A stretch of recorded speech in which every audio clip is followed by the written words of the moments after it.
안녕하세요. 저는 서울에 살고 있는 이혼녀입니다. 가끔 이곳에 들러 사연을 듣곤 했는데 제가 이렇게 사연을 보내게 될 줄은 꿈에도 몰랐네요. 사연을 듣다 보면 시댁 식구와 있었던 일들이 꽤나 자주 올라오더라고요. 저도 이번엔 시댁에 배신을 당한 적이 있어서 그 사건에 대해 사연을 보내보면 어떨까 싶어서 이렇게 익명으로 용기를 내어 쓰게 되었습니다. 저는 남편을 만난 뒤부터 온전히 저를 위해 살았던 적이 없었던 것 같아요. 저에게 있어서 늘 남편이 1순위이며 제 인생보다는 남편 인생을 지켜주려고 노력했었어요. 하지만 그건 정말 바보 같은 행동이었다는 걸 최근에서야 알게 되었어요.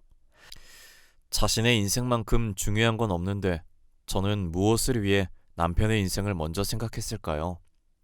결국은 이렇게 이혼을 해서 다시는 안 볼 남남으로 살고 있는데 말이죠. 저는 대학교 1학년 때 축제에서 저와는 다른 과인 남편을 만나면서 군대도 기다려주고 대학 졸업하고 교사가 될 때까지 옆에서 묵묵히 응원해주고 뒷바라지를 해왔었어요. 제가 하고 싶어 했던 것들도 다 포기해가면서 남편 교사 만들어주겠다고 노력했었죠.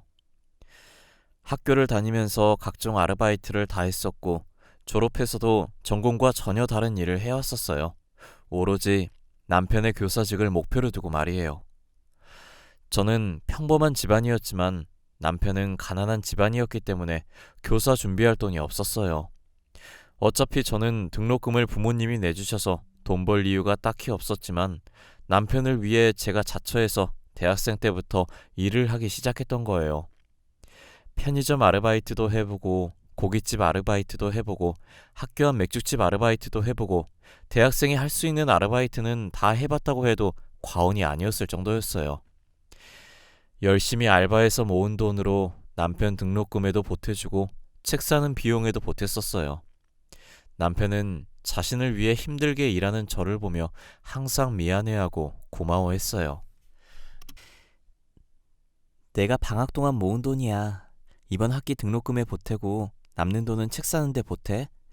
내가 지금 너한테 해줄 수 있는 게 이것밖에 없어서 너무 미안해. 아, 너가 뭐가 미안해. 내가 너무 미안하고 고맙지. 내가 이 돈을 받아도 되는 건지 모르겠어. 너는 굳이 일 안 해도 되는데 괜히 나 때문에 매번 고생하고 정말 미안해. 그런 말 하지 마. 진짜 기운 빠져. 나는 너가 아무 걱정 없이 공부에만 몰두했으면 좋겠어. 그리고 그렇게 미안하고 고마우면 나중에 임용고시 합격으로 빚 갚아. 알겠지? 제가 괜찮다고 해도 남편의 얼굴엔 미안함이 가득하더라고요. 저는 남편의 표정을 보고 웃으면서 그렇게 고마우면 임용고시 합격으로 갚으라고 했죠. 남편은 옅은 미소를 띄우고는 고맙다고, 나중에 빚 다 갚겠다고 저를 꽉 안아주더라고요. 가만히 남편 등만 쓰다듬으면서 아무 생각하지 말고 공부만 열심히 했어요. 주변에선 결혼할 사이도 아니면서 굳이 왜 고생하면서까지 뒷바라지를 하냐고 하더라고요. 남편이 공부는 정말 잘하는데 돈 없는 집안 때문에 꿈을 포기하기엔 너무 안타깝다고 했어요.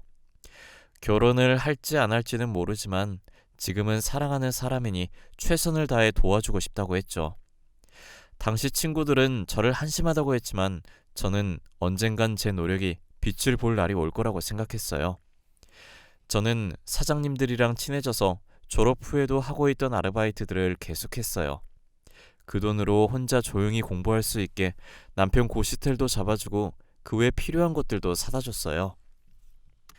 남편도 제가 자기를 위해 노력하는 만큼 딴짓하지 않고 공부를 열심히 해줬고요. 그래도 노력은 배신하지 않는지 남편은 임용고시 합격했고 그토록 바라던 교사가 될 수 있었어요. 운이 좋게 앞으로 출근할 학교도 남편 집과 가까운 곳으로 발령이 났더라고요. 저는 교사 된 기념으로 남편에게 서프라이즈 파티를 준비했어요. 남편은 제가 준비한 이벤트에 고맙다고 저를 껴안더니 어린아이처럼 울기 시작하더라고요. 우리 이제 고생 끝났어. 다 끝난 거야. 그동안 너무 고생 많았어. 나 너 없었으면 교사는 꿈도 못 꿨을 거야. 너무 고마워. 고맙다는 말밖에 할 수가 없어. 아니야, 고맙긴 뭘. 교사가 된 걸 진심으로 축하해. 아이들한테 배울 점 많은 선생님이 되어줘. 나는 너가 해낼 줄 알았어. 너무 장해. 너도 나만큼이나 고생 많았어. 내가 이거 줄 날만 기다리면서 항상 5단에 넣고 다녔어. 임용고시 합격하면 주려고 했는데 오늘 드디어 이걸 너한테 줄 수 있게 됐네. 손 내밀어봐. 이게 뭐야? 반지? 공부하느라 밖에 나갈 틈 없었을 텐데 이런 건 또 언제 샀어? 반지가 생각보다 많이 비싸더라고. 지금은 내 형편이 좋지 못해서 비싼 건 못 해주지만 이제 돈 버니까 앞으로 돈 모아서 더 비싼 반지 손에 끼워줄게. 그러니까 나랑 결혼해 줄래? 응, 그러자. 나는 좋아. 진짜 매일 품고 다녔던 거야? 아, 반지 너무 이뻐. 나한텐 이 반지가 세상에서 제일 이쁘고 제일 값비싼 반지야. 너무 고마워. 남편은 제게 갑작스러운 프로포즈를 했고 저는 남편의 프로포즈를 받아주었어요. 이제 저와 남편 둘 다 고생은 끝이라고 행복한 일만 남았다고 생각했어요. 하지만 저희만 좋다고 해서 결혼을 할 수 있는 게 아니었어요. 프로포즈를 받고 정식으로 결혼 허락받기 위해 남편 집에 갔었는데 시어머니께서는 아르바이트 신분으로 있는 저를 못마땅히 여기셨죠. 아이, 너는 교사 된 지 며칠이나 됐다고 벌써부터 결혼할 여자를 데려오는 거니? 그것도 올바른 직장 없이 아르바이트나 하고 있는 여자를 말이야. 눈이 이렇게 낮아서야 뭐... 어머니, 말 함부로 하지 마세요. 이 사람 없었으면 저 교사 못 됐어요. 저 교사 만들어준 건 다 이 사람입니다. 그리고 그동안 어머니께서 해주신 게 뭐가 있어요? 이게? 이제 좀 컸다고 애미한테 눈을 부릅뜨고 얘기하네? 그렇게 좋으면 둘이서 알아서 결혼해. 네 인생이니 말리진 않으마. 안 그래도 그럴 생각이에요. 저희도 어머니한테 손 벌릴 생각 하나도 없어요. 그냥 허락만 받으러 온 거죠. 그럼 허락한 줄 알고 나가볼게요. 남편은 제 손목을 잡고 일어났고 시어머니는 떠나는 저희 뒤통수에 대고 싸가지 없다고 자식 키워봤자 다 소용없다면서 혼자서 궁시렁거리셨어요. 이렇게 나와도 되는 거냐고 물어봤지만 남편은 상관없다고 하더라고요. 어차피 자기가 누구랑 결혼하든 상관 안 할 거라고 하면서요. 편치 않은 마음으로 저희 부모님께 인사드리러 갔고 저희 부모님은 시어머니와 달리 제가 좋으면 된 거라고 남편과의 결혼을 흔쾌히 허락해 주셨어요. 저희는 모아둔 돈이 없었기 때문에 결혼식 없이 혼인신고만 먼저 하고 저희 부모님 도움으로 자가는 아니지만 전셋집을 구해 신혼집으로 꾸미며 살았어요. 저는 그날 남편이 그러고 나와서 시어머니와 다시는 마주칠 일이 없을 줄 알았어요. 하지만 저희 집을 어떻게 아셨는지 찾아오셔서는 배고프다고 저보고 밥을 차리라고 하더라고요. 어찌됐든 남편을 낳아주신 분이고 제 시어머니이기도 하니 밥을 준비했어요. 예, 너는 요리할 줄 모르니? 간이 하나도 안 되어 있잖아. 이런 걸 우리 아들한테 먹이는 거야? 변변한 직장이 없으면 집안일이라도 잘해야 할 거 아니야? 저희 둘 다 싱겁게 먹어서 일부러 간을 약하게 한 거예요. 입맛에 안 맞으면 제가 다시 간해서 드릴게요. 이리 주세요. 됐어. 그냥 먹지 뭐. 너 교사 남편이랑 사는 거 쉬운 거 아니다. 그러니까 잘해. 아르바이트나 하는 네가 우리 아들 만난 건 아주 봉 잡은 거지. 안 그러니? 어머님, 저도 남편 교사 만드느라 고생 많이 했어요. 저도 날로 먹은 거 아니에요. 이 못 배워먹은 게 시애미한테 따박따박. 야, 다 우리 아들이 잘나서 교사 된 거야. 우리 아들 머리 좋아서 교사 된 거라고. 이게 어디서 기어오르려고 해?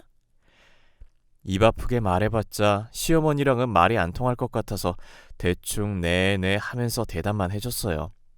시어머니는 계속 저희 집에 찾아와서 이런 식으로 밥 내놓으라 하고 제 속을 뒤집어 놓고 가셨죠. 저는 뒤늦게라도 하고 싶은 공부를 하려고 남편과 의논해서 일을 쉬고 있었어요.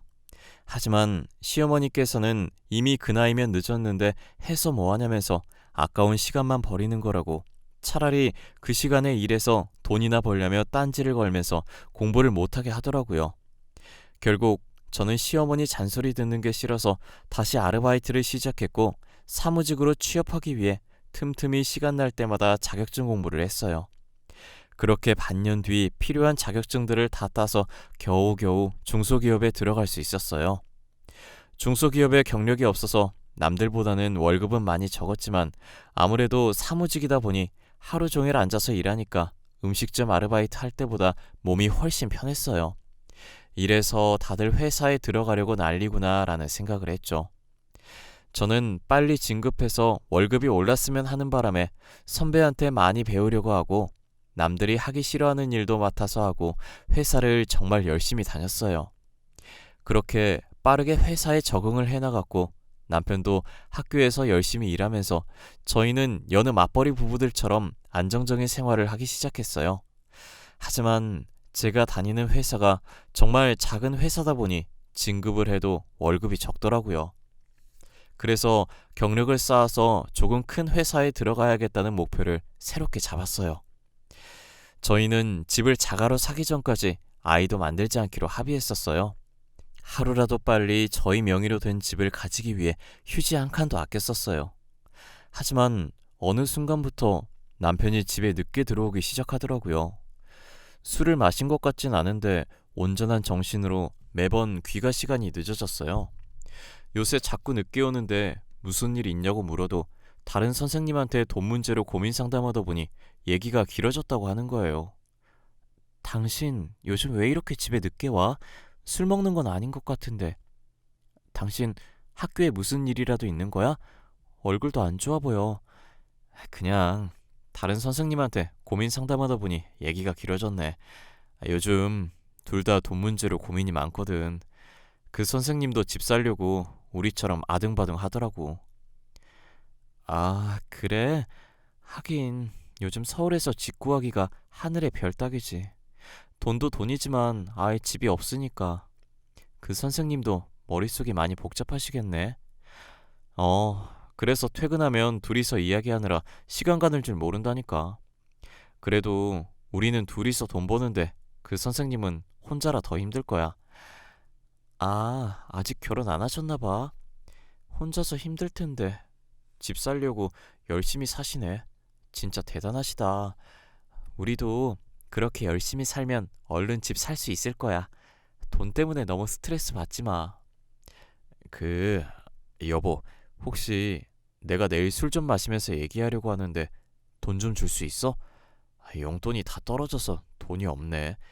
10만 원만 줄 수 있을까?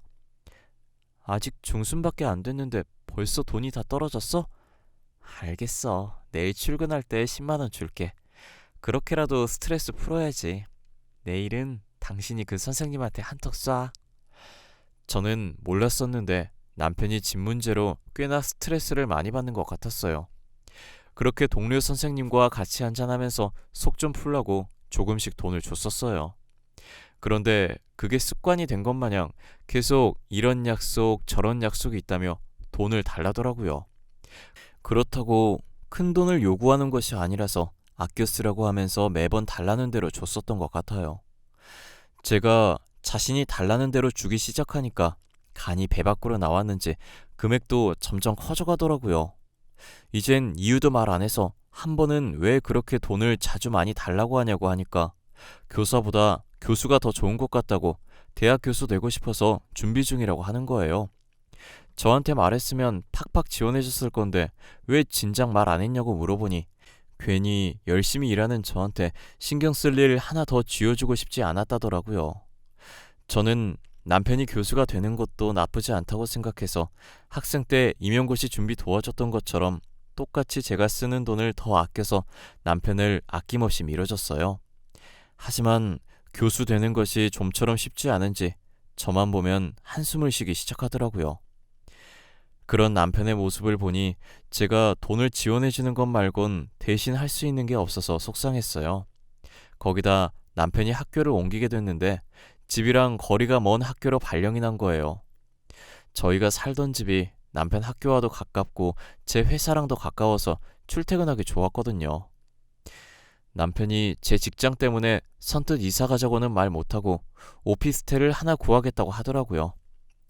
솔직히 저도 남편이 생각한 것처럼 저희 회사가 가까워서 이사 가고 싶은 생각이 없었어요. 그렇다고 남편을 여기서 출퇴근시키자니 왕복 3시간이라 힘들 것 같아서 오피스텔을 구하라고 했죠. 제가 집 구할 때 같이 알아봐 주겠다고 했는데도 굳이 자기가 구하겠다고 더 이상 짐들기 싫다고 하면서 시어머니랑 둘이서 집을 보러 다닌 것 같았어요. 남편에게 용돈 없어서 돈 받아갔었는데 오피스텔 들어갈 돈은 있냐고 제가 보태준다고 하니 시어머니께서 보태주시기로 했다고 한사코 거절하더라고요. 이상하게 남편이 계속 제게 선을 긋는 듯한 느낌이 없지 않았어요. 그렇게 남편이 오피스텔을 구해서 나간 지 3개월이 되었을 때였어요. 저는 다음 날이 주말이어서 간만에 늦게까지 드라마를 보려고 거실에서 TV를 보고 있었어요. 한창 재밌게 보고 있었는데 갑자기 누군가 집 문을 부서질 듯 두드리는 거예요. 이 시간에 올 사람이 없으니 무서워서 인터폰으로 확인해 보니까 남편이 비틀거리면서 서 있더라고요. 놀라서 문을 열어줬는데 남편이 술에 취해서 몸도 잘 못 가누고 그대로 제 쪽으로 쓰러졌어요. 술을 얼마나 마신 건지 남편한테 코를 찌를 듯한 술 냄새가 진동을 하더라고요. 왜 오피스텔에 안 가고 여기 왔냐고 하니 남편은 갈 곳 없다고 여기서 자겠다고 우기는 거예요. 제대로 서 있지도 못하는 상태에서 사기당했다면서 웅얼거리더라고요. 저는 사기라는 말에 계속 추궁했고 혹시나 하는 마음에 남편의 말을 녹음하기 시작했어요. 정신 차렸을 때 분명 저한테 얘기 안 할 것 같아서 나중에 물어보려고 녹음한 것이죠. 사기당했다고? 무슨 사기당했는데 갑자기 쳐들어와서 이게 뭔 난리야. 술은 또 얼마나 마신 건데. 여보, 정신 좀 차려봐. 내 말 들려? 아, 시끄러워. 아줌마, 여기 소주 한 병만 더 주세요. 오늘은 이거 마시고 진탕 취할 거야. 소주랑 돼지 껍데기도 하나 주세요, 아줌마. 에? 돼지 껍데기 같은 소리 하고 있네. 여기 식당 아니야. 정신 좀 차려봐. 아니, 당신이 무슨 사기를 당했다는 거야? 무슨 사기 당했는지 말 좀 해보라고. 내 돈 다 들고 도망갔어. 걔가 나랑 우리 엄마 돈 다 들고 튀었어. 부자라고 하더니 그것도 아니었어. 나는 엄마 말만 믿다가 망한 거지 뭐. 누가 당신 돈을 다 들고 도망갔다는 거야? 내가 알아듣게 좀 말해. 그래야 도와주든 말든 하지. 범인 잡아야 할 거 아니야. 아줌마, 이 얘기 저희 집사람한테는 비밀이에요. 알겠죠? 우리 둘만 알고 있어야 해요. 에? 저 다른 여자 만난 거 알면 진짜 집에서 쫓겨나요. 집사람은 나만 보며 살았는데 너무 미안해. 알고 보니 남편은 이때까지 저 몰래 시어머니께서 소개시켜준 여자를 만나고 있었어요. 시어머니도 여자 집안이 부자라는 걸 듣고 남편에게 소개시켜준 것이었어요. 남편은 처음에 안 만난다고 했었는데 계속 시어머니께서 몰아붙이는 바람에 만나기 시작했더라고요. 부자라는 말만 듣고 시어머니는 저와 이혼시키고 상간녀랑 결혼시키려고 했죠. 그런데 상간녀는 사실 부자도 아니고 백수에 가진 것 쥐뿔도 없는 여자였어요. 상간녀도 교사 남편 만나 안정적인 남편 월급 받아먹으면서 인생 펴볼 생각만 한 거죠. 상간녀는 부자인 척하면서 아버지가 엄해서 돈 달라는 소리를 못하겠다고 하면서 계속 남편한테 돈을 뜯었고 그동안 제가 줬던 돈들은 다 그 상간녀한테 갔어요. 그리고 저희 집과 먼 학교에 발령이 났다는 말도 거짓말이었어요. 상간녀랑 같이 살려고 시어머니랑 같이 있는 돈 없는 돈 다 끌어서 오피스텔을 구한 거더라고요. 그런데 상간녀가 같이 살다가 더 이상 남편한테 뜯을 돈이 없다는 걸 알아차리고 남편 몰래 오피스텔 전세금을 다 빼서 도망가 버린 거예요. 그렇게 상간녀한테 모든 돈을 다 뺏긴 남편은 빈털터리가 돼서 다시 저희 집에 돌아온 거죠. 저를 식당 아줌마라고 생각하고 있었던 일들을 다 말하는데 듣는 내내 어처구니가 없더라고요. 상간녀가 있었던 것도 어이가 없지만 그 상간녀한테 전 재산을 뺏겼다는 게 정말 기가 찼어요. 제가 학생 때부터 그동안 어떤 고생을 해가면서 남편을 교사로 만들어 왔는데 한순간에 제가 쌓은 성들이 무너지는 기분이었어요. 누군가 제 머리를 망치로 세게 치고 지나간 듯한 얼얼한 느낌이 들었죠. 남편은 제게 모든 것을 말한 뒤 정신을 잃고 쓰러졌는데 침대까지 들고 가기 싫어지더라고요. 그래서 그냥 바닥에 자든지 말든지 신경도 안 쓰고 저 혼자 방에 들어와 침대에 누웠어요. 저는 날 박는 대로 이혼할 거라고 하면서 이혼서를 던지고 쫓아내야지 하는 생각으로 가득 찼었지만 시간이 지날수록 그동안 제가 바친 세월들이 눈앞으로 지나가더라고요. 제가 남편을 어떻게 교사 만들었는데 이대로 끝내기엔 너무 아까운 거예요. 그래서 저는 아무것도 못 들은 척 참고 지내려고 했어요. 남편은 일어나서 해장국 끓이고 있는 저한테 왜 자기가 여기 있냐고 물어보더라고요. 당신 기억 안 나? 술이 떡이 돼서 와가지곤 나보고 아줌마라고 하질 않나. 오늘 취할 거니까 술이랑 돼지 껍데기 달라고 하질 않나. 가관이었어. 아, 그랬어? 어제 친한 선생님들이랑 같이 회식했었는데 너무 많이 마셨는지 기억이 안 나네. 당신한테 너무 민폐 부렸지. 아, 미안해. 근데 혹시 내가 다른 말은 안 했지? 다른 말? 무슨 말 말하는 거야? 나한테 말하면 안 될 말이라도 있나 봐. 당신 계속 안주 내놓으라고 하고 쓰러졌어. 무거워서 침대까지 못 끌고 가겠더라. 그래서 그냥 뒀어. 아, 잘했어. 아, 무거운데 당신이 굳이 침대까지 들고 갈 필요 없지. 아, 맞지. 아, 그리고 내가 당신한테 말 못할 게 뭐가 있겠어. 그냥 다른 행패 안 부렸나 이런 말이지.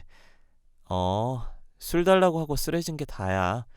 해장국 다 끓였으니까 먹고 당신 집에 가. 당신 학교 근처에서 먹은 거 아냐? 멀리서 여기까지 어떻게 왔대? 저는 끝까지 모르는 척했지만 같이 마주보며 겸상하기 싫어서 밥만 차려주고 거실로 나왔어요. 남편은 며칠 못 먹은 사람 마냥 허겁지겁 밥을 먹기 시작하더라고요. 그렇게 빠른 속도로 밥을 먹고 전날 청소를 못하고 와서 빨리 집에 가봐야겠다면서 소파에 걸쳐진 정장 자켓을 헐레벌떡 챙기더니 신발도 제대로 못 신은 채 나갔어요. 아마 상간녀가 돈 다 빼서 오피스텔을 못 갈 거고 시어머니 집으로 갔을 거예요. 계속 오피스텔에서 사는 척 연기해야 해서 저희 집에 올 이유가 없으니 저는 어차피 이렇게 따로 사는 거 굳이 이혼할 필요가 없다는 생각이 들었어요. 얼굴 마주쳐서 스트레스 받을 일도 없어서 괜찮을 것 같았거든요. 시어머니는 아직도 제가 모르는 줄 아니까 전화로 당당하게 돈 달라고 하더라고요. 요즘 남편이 혼자 살면서 생활비가 빠듯한지 용돈을 조금 준다고 하면서요. 아가, 나다. 다름이 아니라 요즘 우리 아들이 혼자 살잖니. 근데 생활비가 빠듯한 모양이더라고. 그래서 나한테도 용돈을 조금 주는데 그 돈으로만 생활하려니 너무 힘들구나. 그래서요? 지금 저한테 용돈 달라고 전화하신 거예요? 어머님, 죄송한데 용돈 드릴 돈이 없어요. 저도 제 월급으로 생활하기 빠듯해서요. 아니, 내가 네 월급을 다 달라고 한 것도 아닌데 넌 왜 이렇게 예민하게 받아들이니? 시애미가 며느리한테 수그리고 부탁하는데 너는 그렇게 싸가지 없게 말해야겠어? 죄송해요. 제가 요즘 신경 쓸 일이 있어서 저도 모르게 그렇게 말했나 보네요. 그런데 저 진짜 어머님께 드릴 돈 없어요. 죄송해요. 돈 얘기하실 거면 연락하지 말아주세요. 뻔뻔하게 돈 달라고 하는 시어머니 태도에 화가 울컥울컥 나오려고 했는데 이악 물고 끝까지 참았어요. 제가 다 알고 있으면서 이혼 안 하는 걸 알면 어차피 이혼 안 할 거니까 더 당당하게 나올 것 같더라고요. 차라리 지금처럼 제 눈치라도 봤으면 하는 마음에 화나는 마음을 꾹꾹 누르며 참았어요. 시어머니도 차마 저랑 이혼시키려고 남편한테 상간녀 붙였다가 상간녀가 돈 들고 도망가서 당장 생활할 돈이 없다고 제게 말을 못하니 다시 연락이 안 오더라고요. 그런데 며칠 뒤 자고 있었는데 또 밤늦게 누군가 저희 집 문을 두드리더라고요. 인터폰으로 확인했더니 예상했던 대로 남편이 있었고 이번엔 시어머니도 같이 온 거예요. 문 안 열어주고 싶었는데 시끄럽게 해서 혹시나 옆집 사람한테 피해갈까봐 할 수 없이 문을 열어줬어요. 문이 열리자 우당탕거리며 두 사람이 집 안으로 들어오더라고요. 둘 다 술 먹고 제정신이 아닌 상태에서 거실 한가운데에 주저앉더니 시어머니는 울기 시작하는데 급기야 땅까지 치면서 울더라고요. 아이고, 우리 돈 어떡하면 좋으니? 그 망할 것이 우리 돈을 다 들고 도망갔어. 그게 어떤 돈인데? 우리 집 담보로 대출까지 받은 돈인데. 돈, 내 돈, 그동안 모았던 적금까지 깬 돈인데 한순간에 사라졌어. 어떻게 그래? 2억 6천만 원이 걔 이름도 아니고 나도 살면서 그 돈 처음 만져본 건데. 지금 남의 집에서 뭐 하는 거예요? 왜 저희 집 와서 난리냐고요? 다들 아무 잘못도 없는 나한테 왜 이러냐고. 사고는 지들이 쳐놓고 왜, 왜 나한테 행패야? 야, 너 여기 있었네. 내 돈 내놔. 어? 내 돈 내놓으라고. 우리 돈 어땠어? 너 그 돈이 어떤 돈인 줄인지 알기나 해? 이 할망구가 진짜 미쳤나? 내 머리 안 놔요? 당장 놔요. 나 진짜 당신들 경찰에 신고할 거야. 당장 놓으라고. 야, 이 사기꾼아, 내 돈 내놔. 내가 너한테 바친 돈이 얼만데? 오피스텔 전세금이랑 이때까지 내가 줬던 다 토해내라고. 시어머니랑 남편은 술에 취해서 저를 상간녀라고 생각하고 제 머리채를 잡았어요. 힘이 어찌나 센지 제 머리를 잡고 있는 손들을 떼려고 해도 안 떼지더라고요. 결국 저는 남편 팔을 깨물었고 남편은 깨문 부위를 감싸면서 제 머리채를 놓았어요. 그리고 시어머니 팔을 힘주면서 잡고 바닥으로 패대기 쳐서 뜯어냈어요. 시어머니가 손이 떨어지면서 제 머리카락도 같이 우수수 떨어지더라고요. 저는 떨어져 있는 머리카락을 보자마자 눈물이 핑 돌기 시작했고 너무 화가 나서 양손으로 시어머니와 남편 머리채를 잡아서 바깥까지 질질 끌었어요. 그리고 그들을 패대기 치고 다시 집에 들어가려고 비밀번호를 입력하는데 언제 쫓아온 건지 남편이 돈 내놓으라면서 제 머리채를 다시 잡더라고요. 저는 팔 안쪽 살을 3개 꼬집어서 남편을 떼어놓고 빠르게 비밀번호를 입력해서 들어왔어요. 문이 닫히는 소리가 들리고 나서야 안심이 돼서 다리에 힘이 풀리더라고요. 어찌나 목소리가 큰지 남편 소리, 지르는 소리, 시어머니 우는 소리가 문 사이로 다 들렸어요. 한참을 시끄럽게 하더니 옆집에 사는 몸집 큰 남자가 나와서 시끄럽다고 소리 지르니 시어머니의 울음소리가 뚝 그치더니 그 뒤로는 고요하게 아무 소리도 안 나더라고요. 저는 남편한테 바친 세월보다 앞으로 살아갈 세월이 더 소중하다는 생각에 이혼을 결심했어요. 계속 과거에 잡혀있다간 저 2사람에 의해 미래에 제가 죽을 것 같은 기분이 들었어요. 다음날 일어나자마자 아프다는 핑계를 대고 회사에 월차를 냈고 저번에 남편이 술 취해서 불륜을 인정했던 녹음본을 들고 변호사를 찾아갔어요. 남편에게는 이혼 소송을 했지만 여자가 누군지를 찾지 못해서 상간녀 소송은 걸지 못한 게 아쉬웠어요. 상간녀 소송까지 걸었다면 정말 깔끔하게 마무리됐을 텐데 아직까지 찝찝한 기분이에요. 며칠 뒤에 시댁 앞으로 제가 보낸 이혼 소장이 도착했는지 둘이서 저희 집에 찾아와서는 문을 두드리면서 이야기 좀 하자고 잘못했다고 빌더라고요. 저는 집안에 사람 없는 척 하면서 숨죽이면서 가만히 지켜봤어요. 10분 정도 그러고 있다가 집안에 아무 소리가 안 들리니 포기하고 돌아서더라고요. 이사를 안 가면 계속 찾아올 것 같아서 집주인한테 제 사정을 다 설명하고 계약 기간이 아직 남아있었지만 급하게 전세금을 뺐어요. 회사 업무 때문에 전화번호는 차마 못 바꾸고 있었는데 시어머니와 남편한테서 전화랑 문자도 계속 오길래 진절머리 나서 결국 휴대폰 번호도 바꿔버렸어요. 그렇게 저는 남편과 이혼을 했고 모든 연락을 다 끊은 상태예요. 상간녀 소송을 못했다는 게 살짝 아쉽긴 하지만 그래도 이혼하고 나니 속이 후련하더라고요. 남보다 제 인생이 더 중요한 것인데 저는 그동안 무엇을 위해서 그렇게 아둥바둥 살았는지 모르겠어요. 지나고 보니 그 세월들이 너무 아깝고 전 남편을 사랑했던 마음이 가여웠어요. 그래도 지금은 전 남편과 있었던 날보다 더 사람답게 살고 있어요. 제가 하고 싶은 것들도 하나씩 해보고 먹고 싶은 것들도 먹으면서 말이죠. 결혼을 일찍 했던 터라 이혼을 했어도 아직 20대 후반의 젊은 나이네요. 저도 이제 과거는 다 잊고 새 출발해보려고 합니다. 여러분들은 돈에 눈멀어서 소중한 사람을 잃지 마시길 바랄게요. 세상엔 돈이 다가 아니고 돈보다 소중한 존재도 많다는 걸 알아주셨으면 합니다. 지금까지 제 사연 들어주셔서 감사하고 늘 건강하세요.